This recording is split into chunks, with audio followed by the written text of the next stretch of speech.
Bom dia a todos. Sejam muito bem-vindos à nossa videoconferência de resultados do terceiro trimestre de 2024. Eu sou o Sérgio Sério, Head RI, e estão aqui comigo hoje o Denis, nosso CEO, e o Maia, nosso CFO. Como de costume, vamos começar com os destaques mais importantes do terceiro trimestre de 2024 e, em seguida, abriremos para a sessão de perguntas e respostas.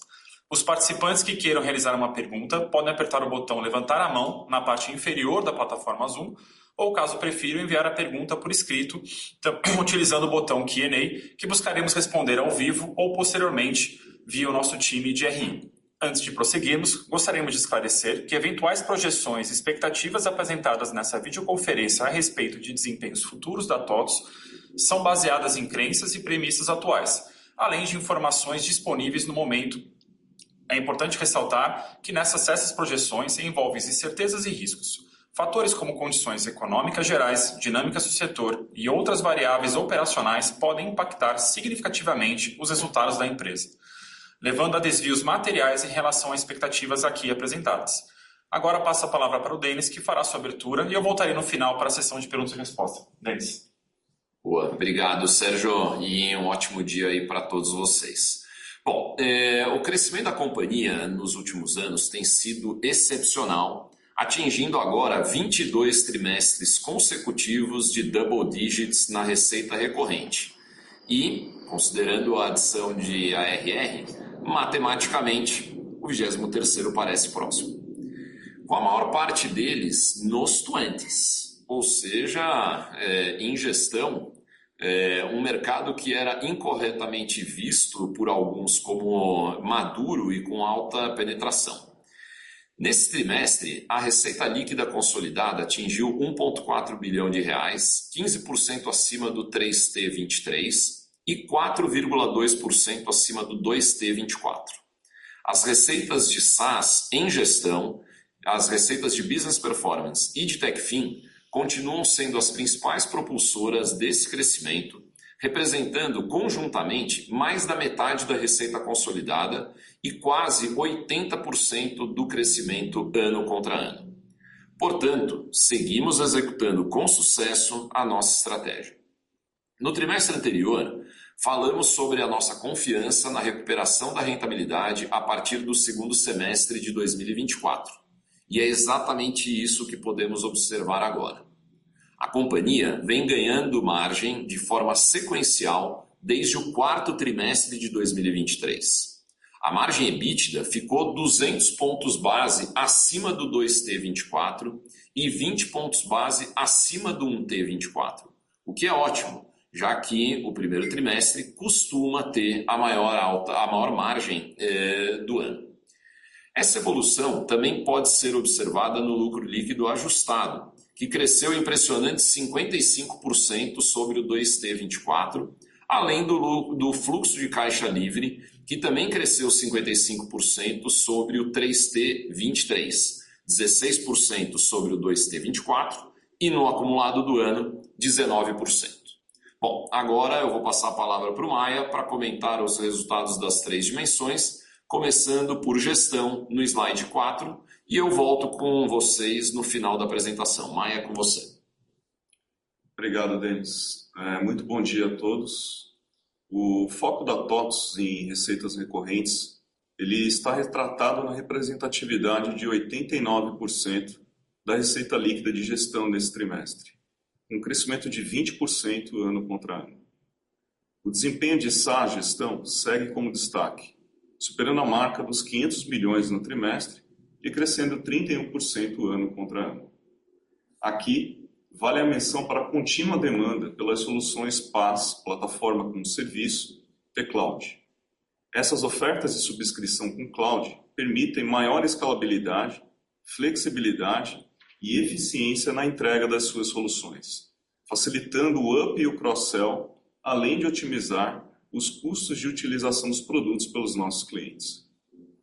Nós vemos cloud como uma oportunidade gigante de crescimento, por muitos e muitos anos, pois mais da metade da base de clientes de gestão ainda está on-premise, com a migração apresentando baixo risco operacional, alto valor agregado e resultando num consumo de nuvem crescente, ao qual nós podemos continuar ampliando o nosso portfólio. Temos, inclusive, observado um novo assessment dos mercados acionários estrangeiros em relação às grandes empresas multinacionais de RP, exatamente em função de uma revisão do potencial de crescimento de receita e de rentabilidade advindo da migração para a nuvem. A TOTVS vem se beneficiando desse movimento há bastante tempo e, portanto, acreditamos que esse assessment também se aplica integralmente ao nosso caso. Passando para a RR de gestão, que alcançou nesse trimestre 4,8 bilhões e teve uma adição líquida orgânica de 158 milhões de reais, que é 18% acima da adição do 3T23, com sólido volume de vendas representando 87% dessa adição. O EBITDA de gestão, apresentado no slide 5, ultrapassou a marca de 300 milhões e superou em 9% o segundo trimestre e em 5% o primeiro trimestre. E a margem EBITDA ficou apenas 60 pontos base abaixo do primeiro trimestre, que tem sido o trimestre com a margem mais alta nos últimos anos, como o Denis mencionou antes. Dado que o primeiro trimestre conta com a contribuição sazonal das receitas incrementais de licenciamento do modelo corporativo. Os próximos trimestres tendem a se beneficiar tanto da integração das aquisições recentes, que trouxeram rentabilidade inicialmente abaixo da média, quanto também pela convergência do IGPM ao IPCA, que se reflete em reajustes repassados aos contratos à medida que completam um novo período de 12 meses. E para melhor ilustrar ao que nos referimos aqui, trouxemos no slide 6 um exercício de como a inflação tem impactado a margem dessa dimensão. Conforme comentado em trimestres anteriores, os reajustes de receita de gestão possuem uma dinâmica diferente dos reajustes de salários, por exemplo, dissídios ou acordos coletivos, devidos aos formatos, aos aniversários dos contratos e principalmente aos índices que têm comportamentos diferentes em alguns momentos. Dessa forma, o descasamento entre o IGPM e o IPCA pode contribuir com um tailwind, impactando positivamente o ganho de rentabilidade quando o IGPM está acima do IPCA, ou impactando negativamente como um headwind, prejudicando a rentabilidade quando as curvas se invertem. O exercício apresentado no gráfico demonstra o impacto em pontos base na margem EBITDA trimestral de gestão, devido a esse descasamento dos índices inflacionários. A linha amarela do gráfico representa a diferença em pontos bases na margem EBITDA do trimestre, como se os contratos reajustados pelo IGPM fossem reajustados pelo IPCA, de forma acumulada na receita recorrente e na margem de gestão. Como observado durante o período do primeiro trimestre de 2020 até o segundo trimestre de 2022, que é a área verde do gráfico, o IGPM esteve acima do IPCA, com a margem EBITDA sendo beneficiada, chegando a acumular 420 pontos base acima no segundo trimestre de 2022. Esse benefício se inverteu no terceiro trimestre de 2022, até que a curva mudasse de direção a partir do quarto trimestre, que é a área azul do gráfico, quando o IGPM passou a ficar abaixo do IPCA. Com isso, houve o efeito acumulado contrário, que chegou a 250 pontos base no terceiro trimestre desse ano. Já em setembro desse ano, o IGPM dos últimos 12 meses voltou a ficar acima do IPCA. E apesar desse efeito sequencial na margem EBITDA ainda estar negativo, é provável que seja revertido em breve, após mais de 2 anos abaixo do IPCA.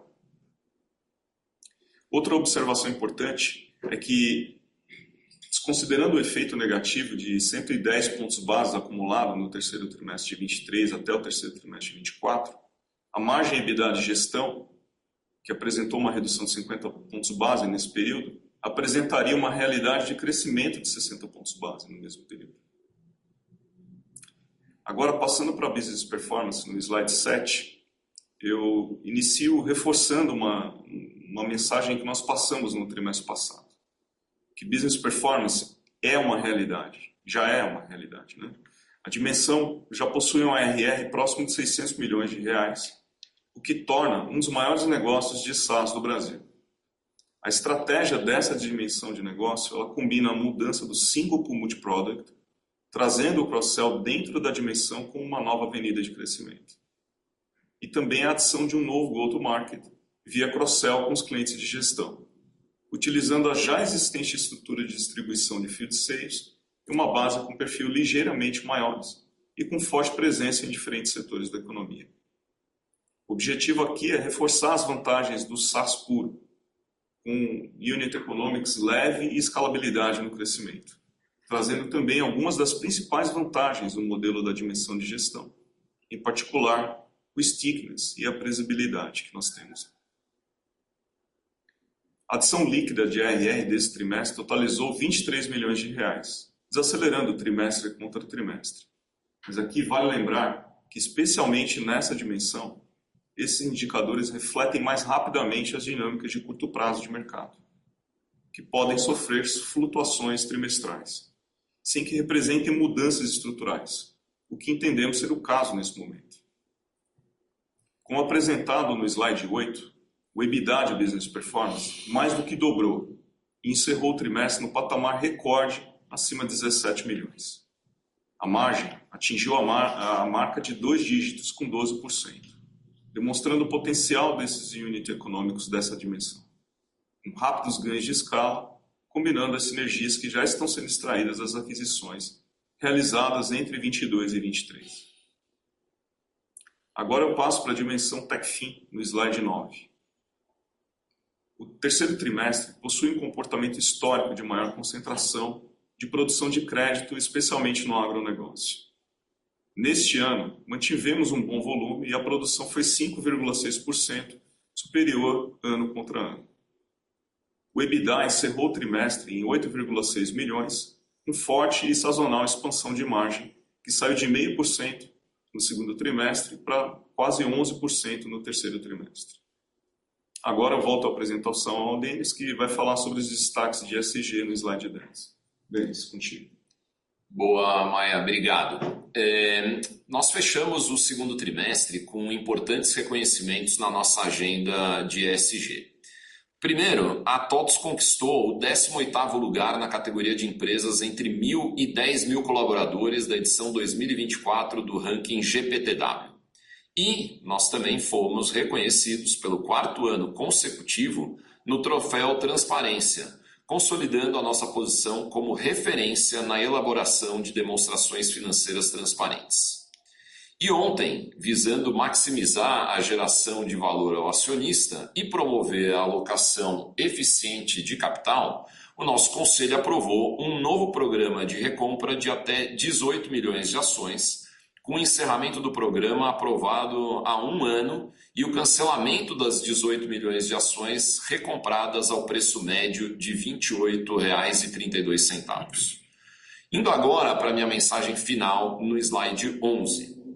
Bom, esse terceiro trimestre representa uma espécie de to turn the corner em relação à capacidade da TOTVS em demonstrar alavancagem operacional, tanto no EBITDA quanto no bottom line. Em gestão, o quarto trimestre se beneficiará fortemente das últimas adições de ARR. Adicionalmente, conforme visto naquele gráfico que o Maia mostrou, a inversão entre o IGPM e o IPCA pode ter chegado ao fim, já que, em setembro, o IGPM dos últimos 12 meses voltou a ficar acima do IPCA e, apesar do efeito sequencial na margem EBITDA ainda estar negativo, é provável que, após mais de 2 anos, ele seja revertido em breve. Em Business Performance, o ganho de margem ficou acima do esperado pela própria companhia, demonstrando a qualidade do Unit Economics. E em Techfin, a operação segue a sua trajetória autossuficiente, com a rentabilidade do portfólio atual sendo mais do que suficiente para financiar o desenvolvimento do novo portfólio.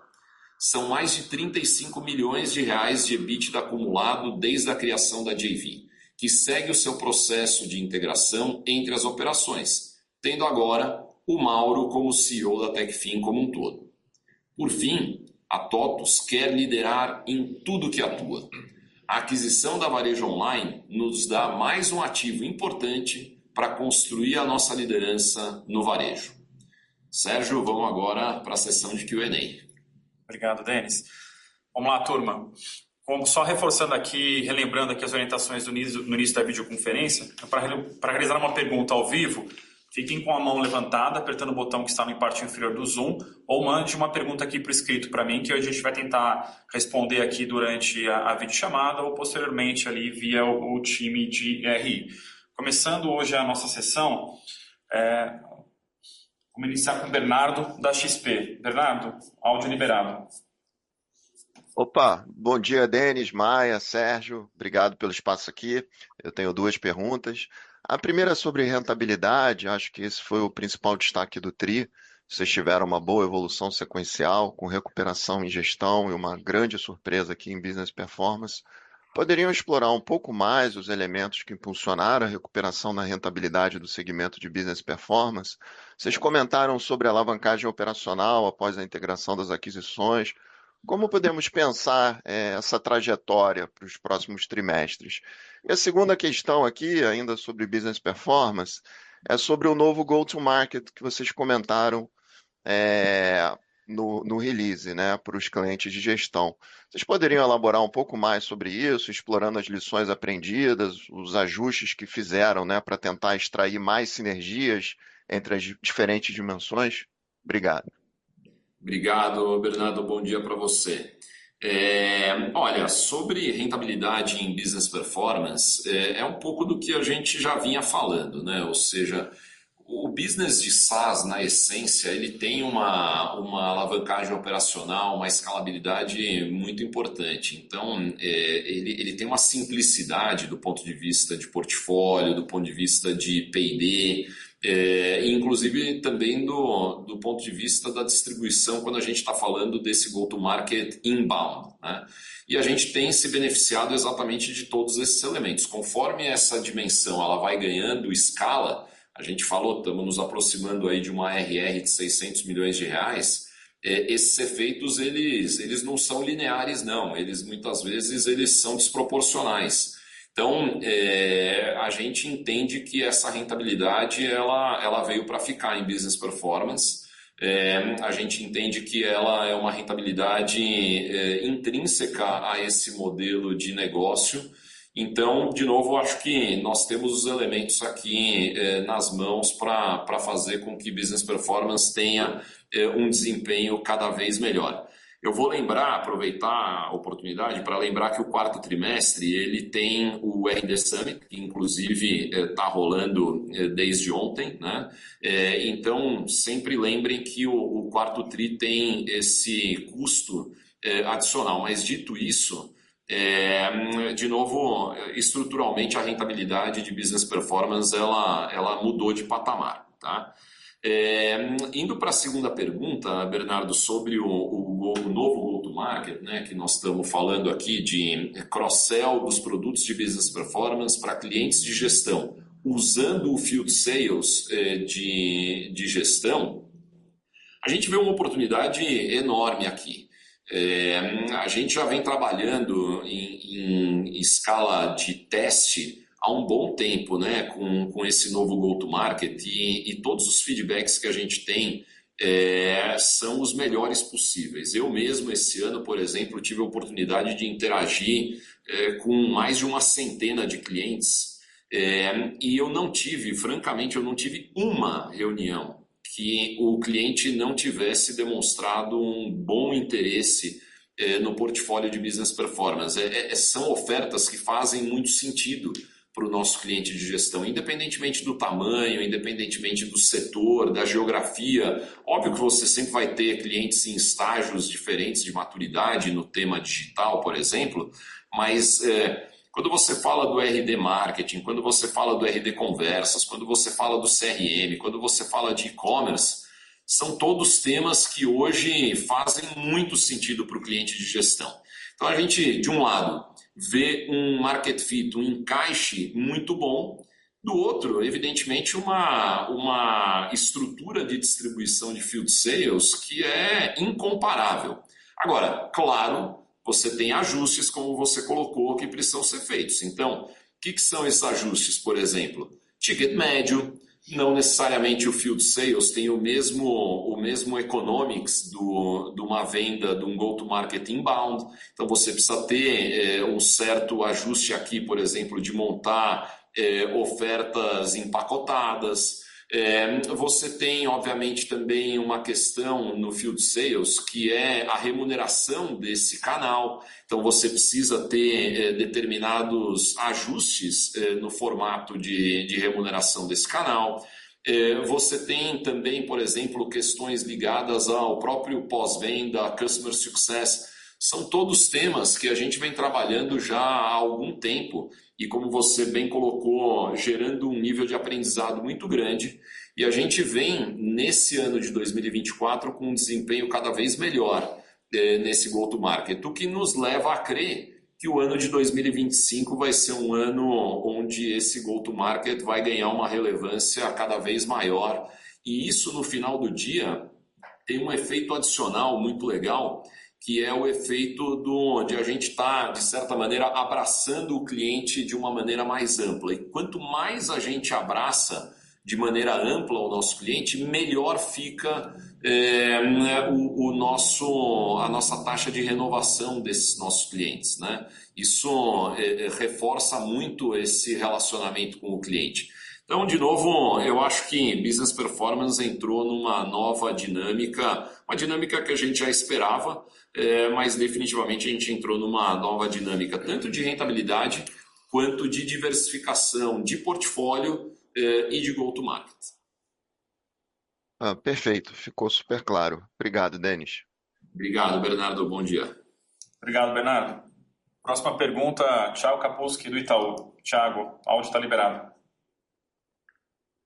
Oi, pessoal, bom dia. Obrigado pela oportunidade de fazer perguntas. Eu tenho também duas do meu lado. A primeira que eu não consigo deixar de fazer, que é M&A, né? Todo dia tem headline, e todo dia a gente aqui também recebe perguntas. Mas eu acho que a principal pergunta nisso, né? Eu lembro que nas nossas interações, valuation e disciplina desse tipo de ponto de vista era algo que vocês sempre bateram muito na tecla, né?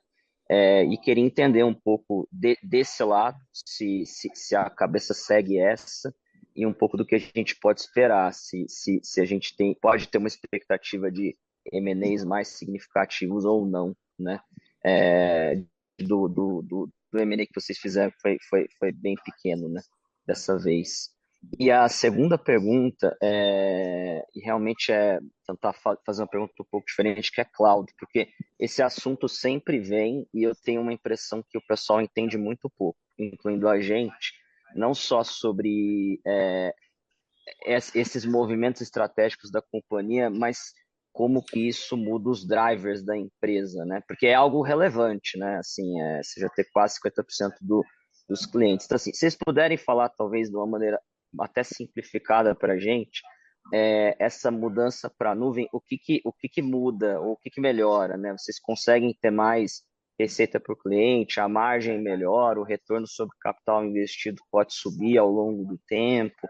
A gente deveria pensar numa transição parecida com o que a SAP fez, por exemplo. Enfim, qualquer cor aqui para a gente poder raciocinar e colocar isso nos nossos modelos ajuda bastante. Obrigado. Obrigado, Thiago. Eu vou começar e imagino que o Maia vai querer complementar alguma coisa, mas começando pela tua primeira pergunta, dúvida zero de que a nossa cabeça continua exatamente a mesma, ela nunca mudou e não vai mudar. Ou seja, a disciplina no M&A ela é essencial. Eu acho que eu já disse em alguma outra oportunidade. Eu pessoalmente, eu tenho aí por volta de uns 15, 16 anos de execução de M&A nesse mercado, né? E foram dezenas e dezenas de transações. E eu posso dizer, assim, com bastante tranquilidade, que apesar de existirem vários fatores que determinam o sucesso ou não de um M&A, tem um fator que é mais importante do que os outros, que é exatamente a disciplina de preço. Se você tiver essa disciplina bem executada, a chance de você não conseguir um retorno satisfatório no M&A, ela diminui fortemente. Então, de novo, baseado no histórico concreto que nós como companhia e eu mesmo como CEO tenho, a gente não vai mudar essa disciplina em hipótese alguma em qualquer tipo de M&A. Pode ser ele pequeno, grande, pode ser mais estratégico, menos estratégico. Essa disciplina ela é a base onde se sustenta a nossa execução de M&A, tá? Indo para a segunda pergunta, Thiago, eu até te agradeço pela pergunta, porque esse tema de cloud, como você bem colocou, ele é absolutamente essencial e, na minha opinião, é um tema que o mercado, de maneira geral, aqui no Brasil, ele tem pouca compreensão e em função disso, você vê um desempenho, por exemplo, de uma empresa como a SAP, que você mencionou, completamente diferente do desempenho que você vê aqui na TOTVS do ponto de vista da performance acionária, né? Agora, do ponto de vista dos benefícios e do tamanho da oportunidade, eu não tenho dificuldade de dizer para você que a TOTVS está, no mínimo, na mesma situação, possivelmente numa situação ainda melhor, porque nós começamos esse processo de migração para a nuvem antes, né? O que significa que o nosso aprendizado aqui em cloud, ele seguramente está já num estágio extremamente avançado.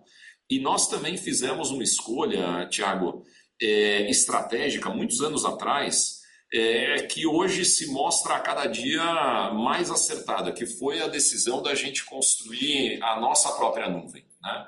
Não são todos os negócios de tecnologia que têm essa possibilidade, né?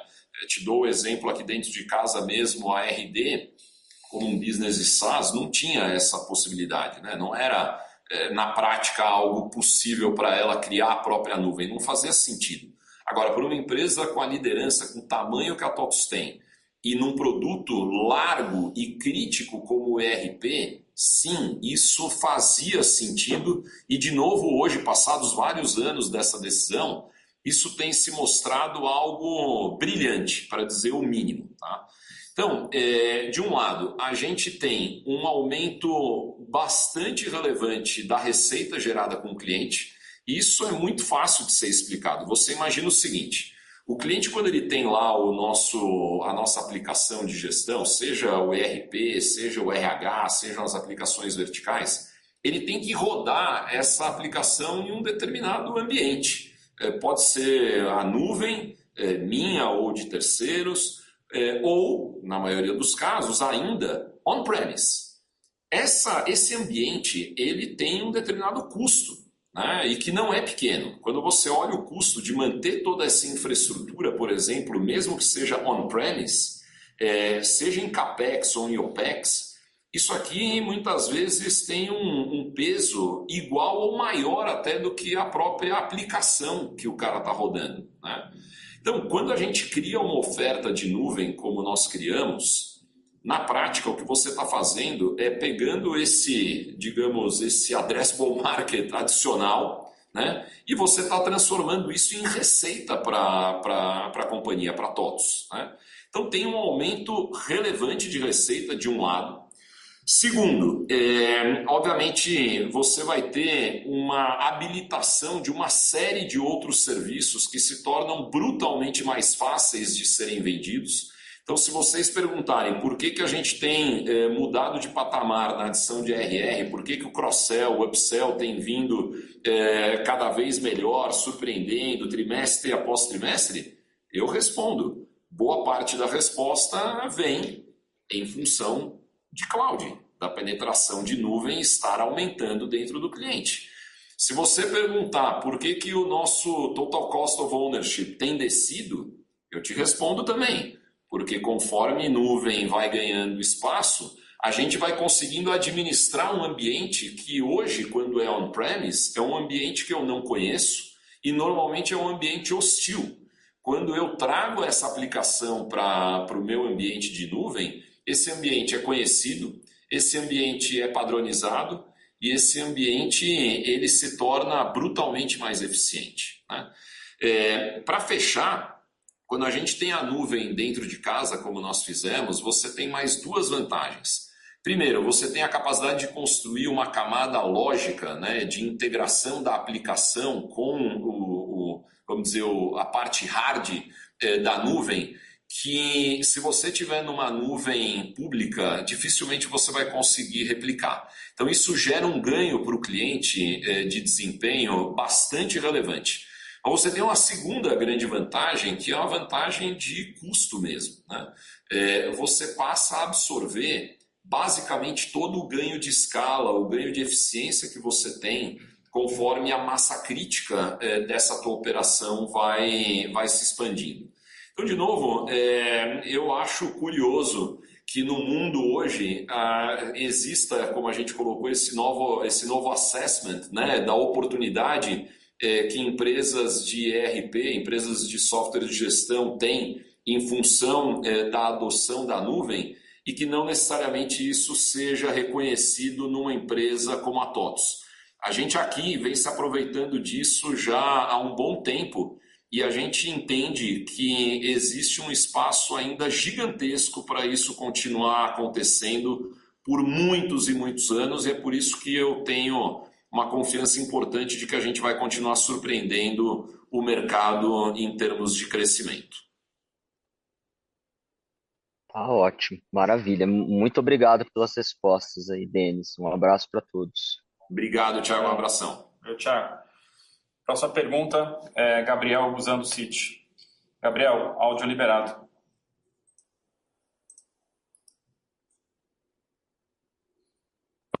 Oi, pessoal, bom dia. Fazer duas perguntinhas aqui. Primeira sobre a alocação de capital. Anunciaram um buyback forte de novo, a empresa já está de novo no net debt, né? Ao contrário do net cash, que estava até alguns poucos períodos atrás, excluindo ali a Dimensa e fazendo e olhando aquisições de grande porte. Então, eu queria entender um pouquinho qual que é a expectativa aí para frente. E em segunda pergunta, já que falei de Dimensa, né? Perguntar um pouquinho mais de Dimensa, quais são as expectativas para frente, assim, no meu ver, a iniciativa talvez que não entregou aquisições no tamanho imaginado, agora está sentada em um caixa grande, o que a gente pode imaginar que acontece aí para frente? Obrigado.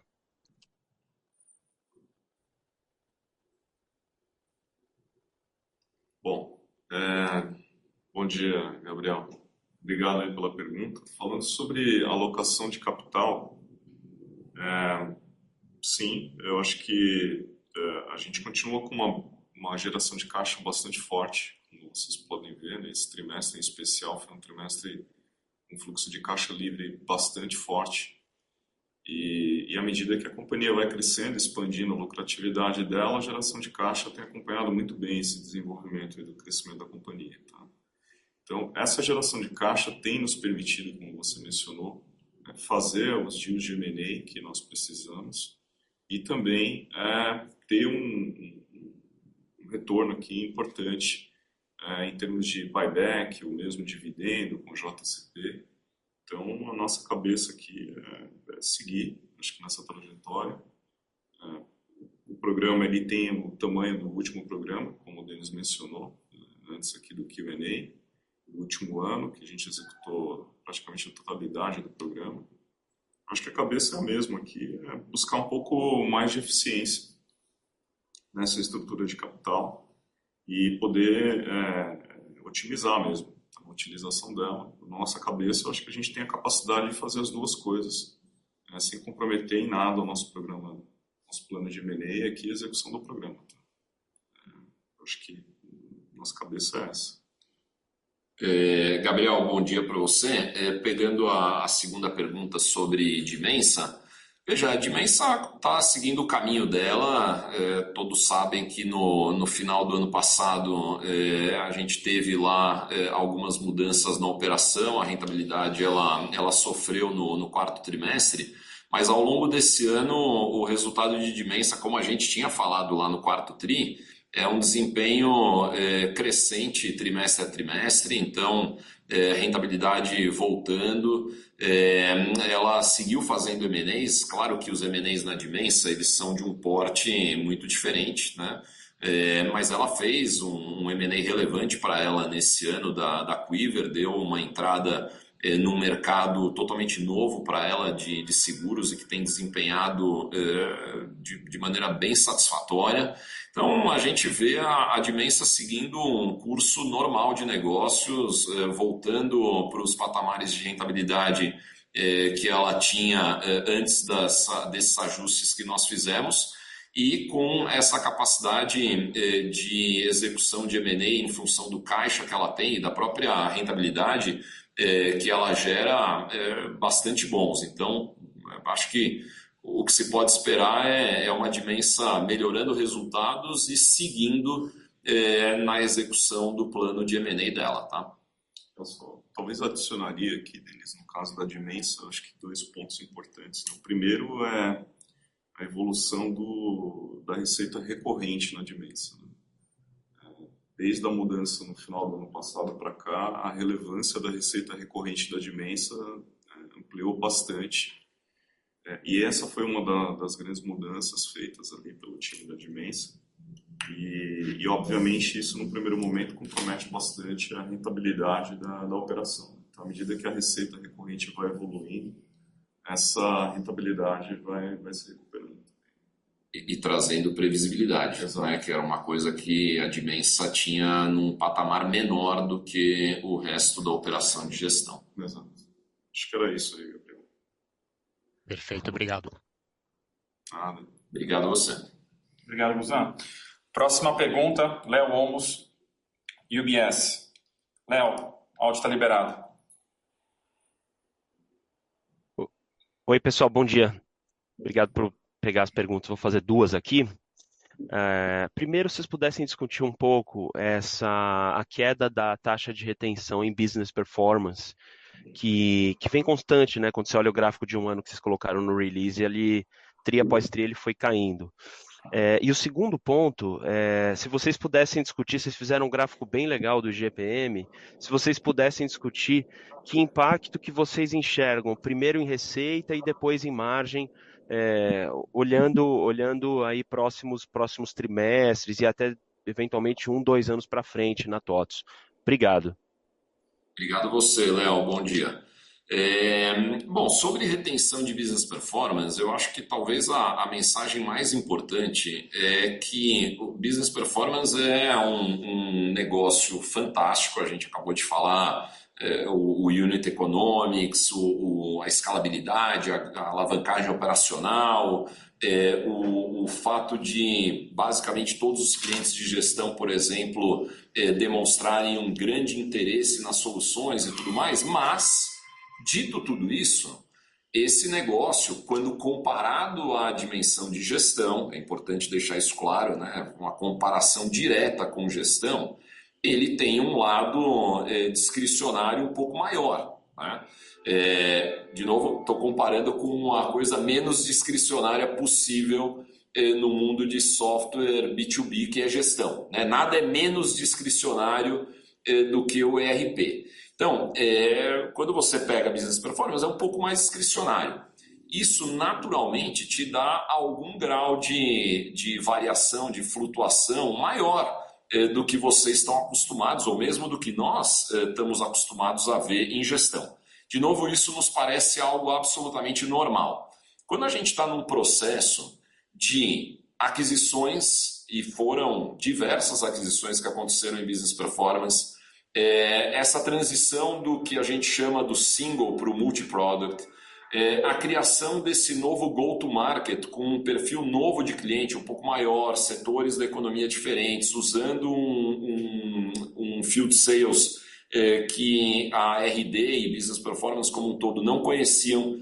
Quando você bota todos esses elementos juntos, né, e num business um pouco mais discricionário, honestamente nos parece algo absolutamente normal que você tenha uma flutuação um pouco maior nessa taxa de renovação, ou mesmo na própria adição líquida de ARR, tá? Sem que isso demonstre qualquer mudança dentro do que é a estrutura, do que é a essência da dimensão. De novo, hoje o que eu posso dizer é que nós não vemos nada estrutural, absolutamente nada estrutural. Talvez daqui a algum tempo eu diga algo diferente, mas hoje não. A gente entende que são flutuações, de novo, normais de um business que está crescendo rápido, que está se sofisticando do ponto de vista de portfólio de produtos, do ponto de vista de perfis de clientes e de go-to-markets, tá? Indo para a segunda pergunta, Léo, e aqui eu de novo vou comentar, mas imagino que o Maia queira complementar alguma coisa. Eu particularmente estava até comentando com o Sérgio um pouco antes do call começar.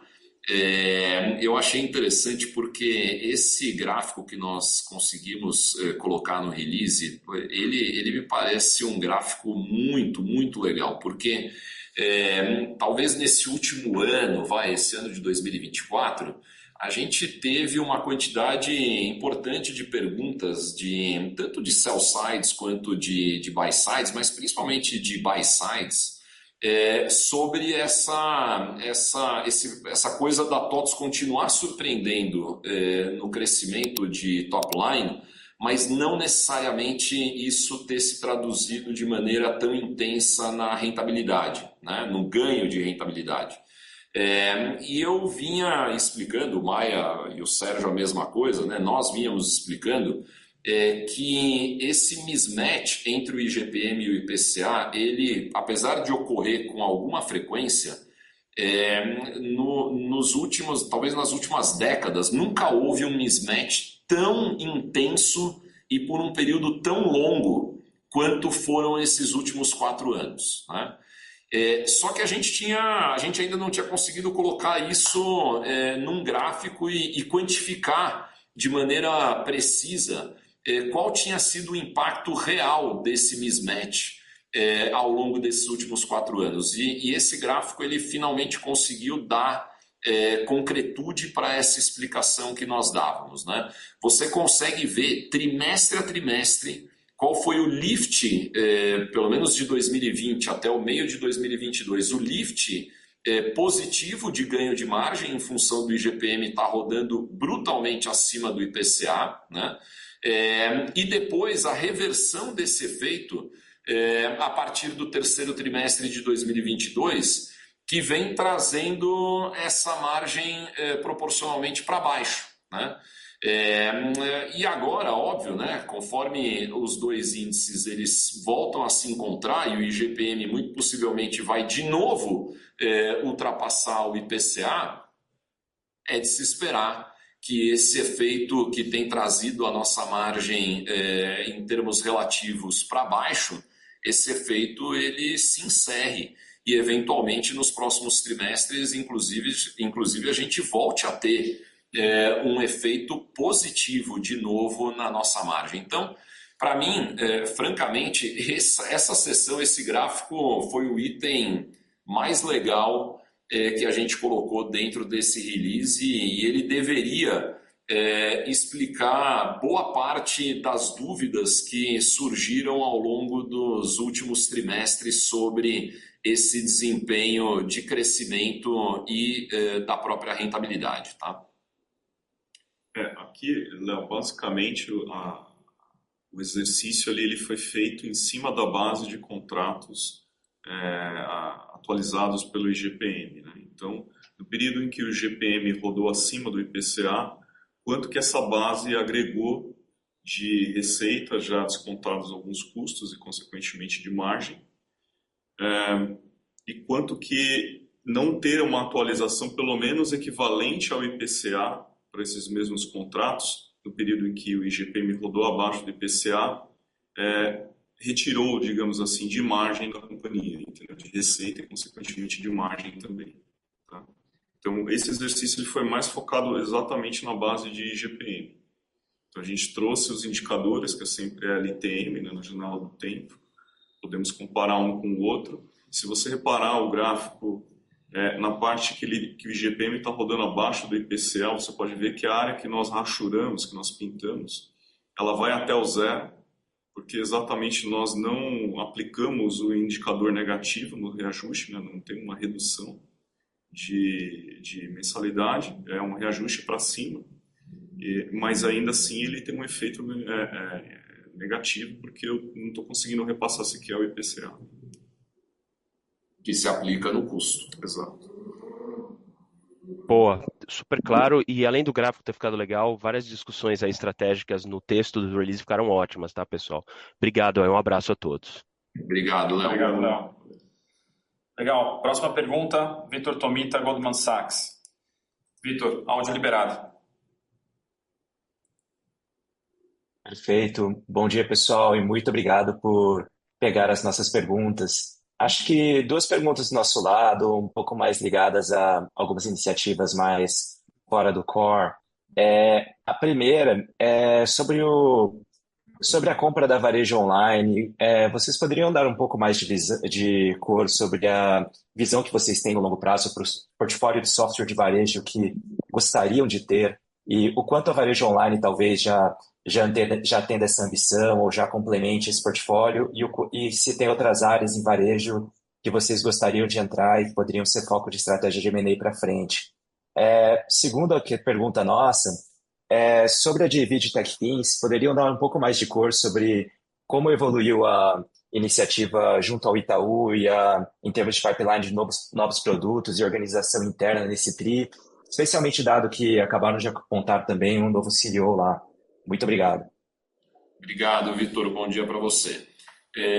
Começando com o varejo online, a gente entende que apesar de ser uma aquisição proporcionalmente pequena, ela estrategicamente tem um valor muito legal para nós.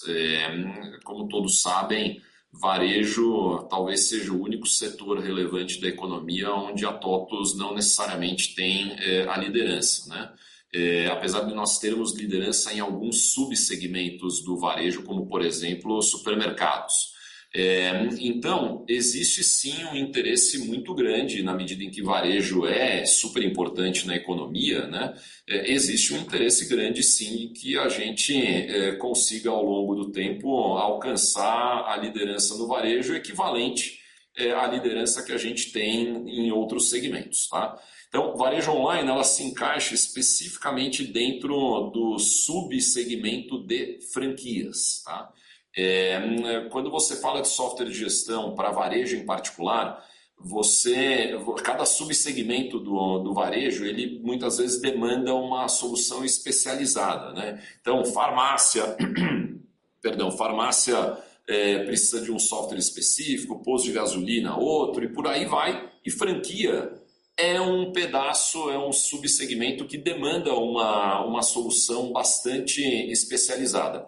A Varejo Online é uma empresa que foi fundada em 2018, se não me engano. Então, é uma empresa para software de gestão super nova, o que é fantástico, porque a tecnologia dela já é uma tecnologia super moderna, totalmente baseada em nuvem, em modelo SaaS. E ela foi fundada por ex-executivos importantes da Microvix, que era a empresa líder nesse setor mais de uma década atrás e acabou sendo adquirida em 2013 pela Lynx. Então, é uma operação, de novo, do ponto de vista estratégico, bem importante para nós e que, na medida em que franquias tem uma cobertura geográfica muito diversificada no Brasil, na hora que você coloca esse produto na mão da nossa distribuição comercial, que é a mais capilar nesse mercado, de longe, isso nos dá uma oportunidade de acelerar crescimento bastante legal, tá? Sobre TechFin, as coisas estão andando bem, estão andando na maior parte das coisas conforme o planejado. Desde o começo, do começo da JV, né, em julho do ano passado, a gente já tinha a clareza dessa convergência entre o que a gente chamava da Techfin orgânica e a supplier, e a gente vinha trabalhando exatamente nisso, né? E o que nós fizemos agora foi um movimento natural mesmo de acelerar essa integração, essa convergência, e aí escolhemos o Mauro, que é o fundador da própria Supplier e que está conosco desde o começo, para ser o grande líder, o CEO da JV como um todo. O que eu posso dar de update em termos de produto é que nós colocamos, como vocês já sabem, nós colocamos capital de giro, colocamos o que a gente chama do longo, né, crédito longo, na rua. Nós estamos trabalhando para ter o quanto antes a nossa oferta de conta digital também disponível. O nosso portfólio de pagamentos, Pix, cartão de crédito, tem crescido bem. Eu não sei se vocês repararam, mas a gente fez um ajuste no reporte aí de Techfin, onde a gente, pela primeira vez, separou o que são as receitas de produtos de crédito e o que são as receitas de produtos de FII, que representam exatamente esse business que já existia, mas que tem crescido de forma acelerada, combinando Pix e cartão de crédito. Se você olhar, acho que o crescimento ano contra ano está na casa dos 70%. Então, está tudo andando como planejado, a gente segue construindo a nossa oferta de ERP Banking e seguimos bastante confiantes de que a gente está criando algo absolutamente inovador e disruptivo. Ficou claro. Muito obrigado, Denis. Obrigado, Vitor. Obrigado, Vitor. Nossa próxima pergunta vem do Silvio, do Banco Safra. Silvio, fala liberada. Para pegar a minha pergunta, eu tenho duas aqui do meu lado. A primeira sobre Techfin. Vocês poderiam dar para a gente um update de como vocês estão vendo a originação de crédito e qualidade de crédito nesse começo, quase metade do quarto TRI? E outra pergunta que eu faço é mais no tópico de P&D. No release vocês destacaram investimentos em AI em duas vertentes, né? Processos internos e aplicação de produtos de fato, né? Se vocês pudessem detalhar um pouco desses esforços nessas duas frentes, são investimentos que já têm retorno no horizonte de curto prazo ou são investimentos mais aí na fase de experiência, testagem? Se vocês pudessem dar aí uma cor, seria legal, pessoal. Bom dia, Silvio, tudo bem? Falando que primeiro sobre Techfin, sobre crédito, né, originação de crédito, qualidade da carteira, esse é um item, eu diria, o mais importante de todos, quando se fala em produtos de crédito. Ali sempre tem uma prioridade maior em termos de qualidade da carteira originada. A carteira ela tem mantido percentuais bastante saudáveis aí de inadimplência, bastante diferenciados, né? Acho que vocês puderam notar aí. Nós trouxemos novamente o gráfico comparando essa faixa de mercado e o perfil de mercado que a gente atua com a média do Brasil, para esse mesmo mercado, e a gente continua tendo ali uma qualidade bastante elevada no crédito. Obviamente, nesse trimestre, o momento do agronegócio não ajudou, né, no trimestre, como costuma ajudar no terceiro TRI. Eu diria para você que em condições normais seria até esperado que tivesse alguma queda na produção, porque o peso do agronegócio no terceiro TRI ele é realmente um pouco maior, e esse momento do agro então comprometeu, mas felizmente a originação com qualidade ela conseguiu ser mais do que ser compensada, e a gente conseguiu ter um crescimento contra o ano passado. Não diria que foi totalmente compensado, né, porque os volumes envolvidos no agro são maior e o prazo médio também, a rentabilidade dessas originações no agro são bem boas também. Então é bastante difícil você reproduzir algo que substitua perfeitamente isso, mas no todo eu diria que foi um resultado bastante bom. Se o agro tivesse no momento melhor, certamente esse teria sido um trimestre muito forte para a Techfin.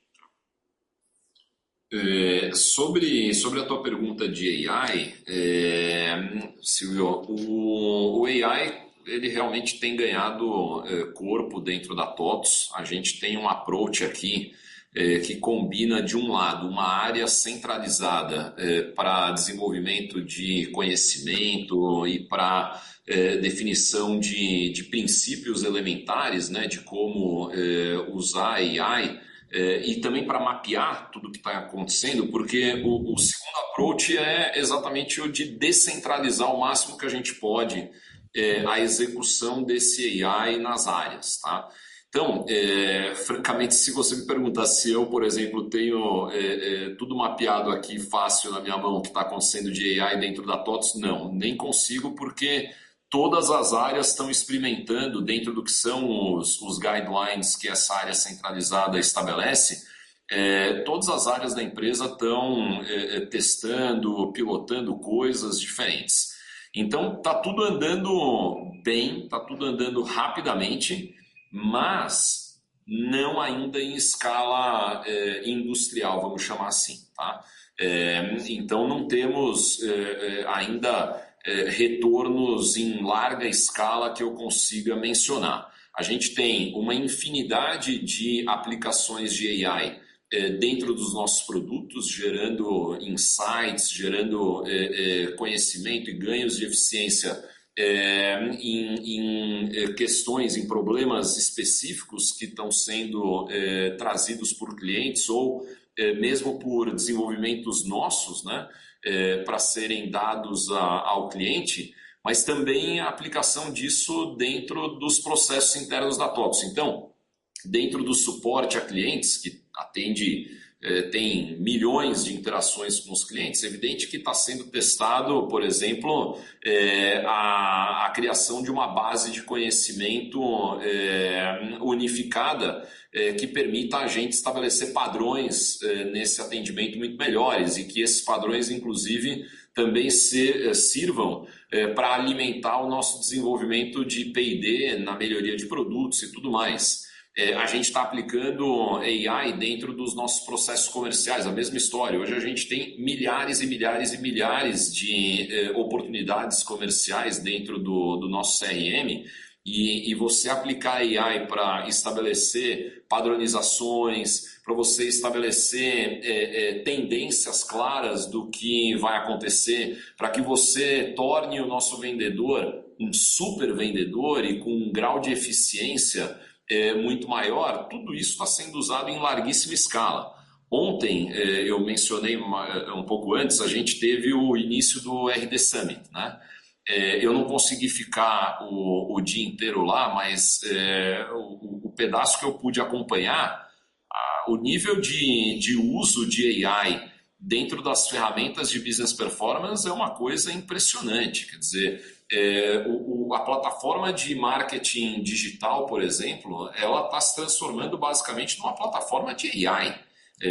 Então, de novo, eu acho que AI já é uma realidade concreta dentro da TOTVS, mesmo que ainda isso não esteja sendo usado em escala industrial individualmente nas iniciativas, mas eu diria que já é uma escala industrial na largura, na diversidade de iniciativas de AI. Claríssimo. Obrigado, pessoal. Obrigado, Silvio. Obrigado, Silvio. Próxima pergunta da Lívia, JP Morgan. Lívia, áudio está liberado. Oi, pessoal, bom dia. Obrigada pela oportunidade de fazer perguntas. Eu tenho duas. A primeira, eu queria que vocês explorassem um pouco mais a mensagem do management, que veio bem positiva em relação ao outlook para 2025.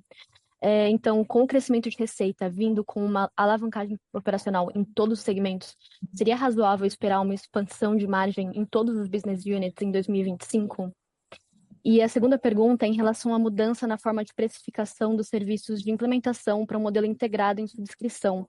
A gente gostaria de explorar melhor o timeline dessa reestruturação e se vocês pudessem falar mais um pouco sobre quando isso começou a ser implementado e também se a gente pode esperar uma mudança no comportamento da margem, se pode vir um impacto negativo e se sim, quando viria uma inflexão. Obrigada, essas são as minhas perguntas. Obrigado, Lívia. Eu vou pegar a primeira, o Maia ele pega a segunda. Como vocês podem imaginar, a gente não colocou a mensagem à toa, ela reflete exatamente o nosso sentimento. Não é uma promessa, naturalmente, muito menos um guidance, mas a gente tem hoje, eu diria, muitos elementos aqui no desempenho de 2024 e na própria interação que a gente tem com os nossos clientes na ponta, de que o ano de 2025 ele tem tudo para ser de novo um ano bom. E na medida em que a gente passa a não ter mais esse headwind do mismatch de inflação no IGPM e no IPCA, eu diria que a gente tem elementos suficientes para poder adotar essa postura confiante de crescimento e de melhoria de rentabilidade para 2025 em todas as nossas unidades de negócio, tá? Então, de novo, acho que a mensagem aqui é uma mensagem de confiança mesmo. Bom, Lívia, com relação à questão de serviços, a precificação, né, eu acho que você fez referência, isso é parte do que o Denis comentou no início da videoconferência, de um esforço que a companhia tem feito já há algum tempo para reduzir o custo de propriedade dos clientes, né? Principalmente o investimento inicial. E a implementação da solução, ela é um dos principais investimentos iniciais que o cliente faz. À medida que nós conseguimos reduzir o tamanho desse esforço e o custo, consequentemente, que é assumido pelo cliente nessa implementação, facilita a aquisição de novos clientes e também a ampliação do uso por parte dos clientes que já estão conosco, tá? Então, o que nós temos feito mais recentemente, eu diria principalmente do meio do ano passado para cá, nós temos tido um arrojo maior do ponto de vista comercial em redução de preço, realmente, reduzindo, consequentemente, a margem dos serviços não recorrentes de implementação. Isso é um primeiro ponto. Então, é um dos elementos que, inclusive, tem trazido a receita não recorrente de serviços para baixo.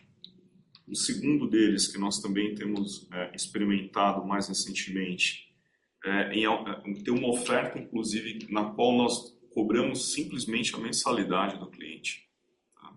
E que o cliente não paga um projeto separadamente. Do ponto de vista contábil, de reconhecimento de receita, continua tendo a mesma dinâmica, então a gente explita isso e reconhece a receita de serviço dentro da execução do projeto, para que haja um casamento com os custos da implementação.